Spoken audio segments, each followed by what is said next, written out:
Hello mga lords, a day in my life bilang isang workers, 20 years na trabaho hanggang pulos bumat ng dami pa rin utang. Ay nako, kaya guys, ito po ang ating video for today guys.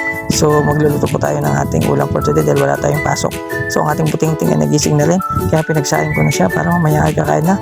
So siya ay magluluto na ng bigas guys. So ako naman ay busy dito sa aking pagluluto ng aming ulam.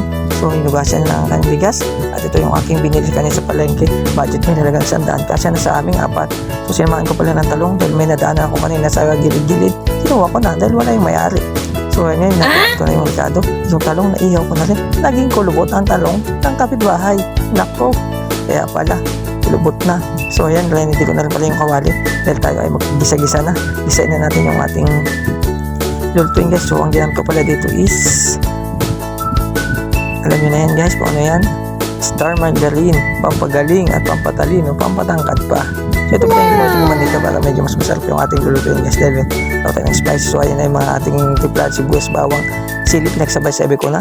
Tapos sinabay ko na rin yung ating napakuluan na 1/4 na baboy na eksakto para sa amin guys. So napakuluan ko na ng 5 oras yan dahil napangakunat, hinahin, dami ng anak. Ay nako, cute. So ayun guys, so halo-haloin na rin, mix well lang natin para maghalo-halo yung lasa at kumagat agad yung ating anghang, di ba guys? So nagyan ko pala ng 10 sili yan para mas masarap kayo kumain pag maanghang. Nakasanayan na namin guys ang kumain na may sili.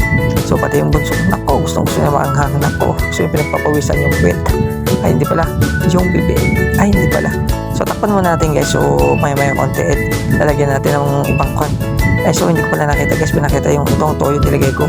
Toyo na kinuha ko pa sa tindahan guys, hindi ko pinahayaan dalawa tayo pambayad. Nako, nakabudget nga tayo ngayon guys.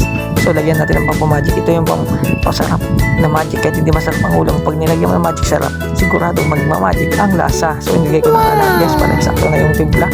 Paluin lang natin at nilagyan natin ng Sprite. Siyempre itong Sprite ay pampadagdag din ng lasa. So bakit Sprite ang ginawa kong tubig? So guys, pag nagyan ng Sprite at same na ng tas ng baboy, nako, napakasarap guys. So ito yung magiging tubig natin, yung Sprite. So takpan lang natin, hayaan lang natin kumulo. Habang niluto natin guys, tinimpla ko na yung ating talong na kapit, linamas-lamas ko na, hindi pa ako nagugas, galing pa ako sa CR. Aw, nako.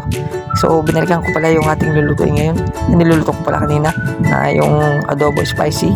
So ayun yung kumukulok na, nako, nabulol na guys. So ayun, isayan natin kumulo hanggang sa lumambot at maging juicy na yung ating sabaw, lalapot pa yan guys. So ayan lang natin siya, tikman ko nga, nako, matamis, maanghang, nagalo-halo na yung lasa. Basta lang po natin may ulam. Ayan na guys, so tignan nyo, makita nyo lumalapot na yung kanyang sabaw. So ayan lang natin at kumuha na rin pala ako ng daw ng saging na kapitbahay. Ako, hindi ko na pinaalam dahil wala man tao, dahil nga tamad magugas mga kasama natin sa bahay. Daon na lang para magkatapos kumain, diretso tapon na.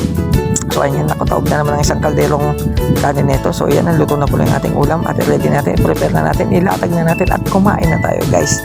So dahil nga Tuesday, dahil Chinese Kung Pao ngayon, tayo po ay nagluto at ito ang ating niluto.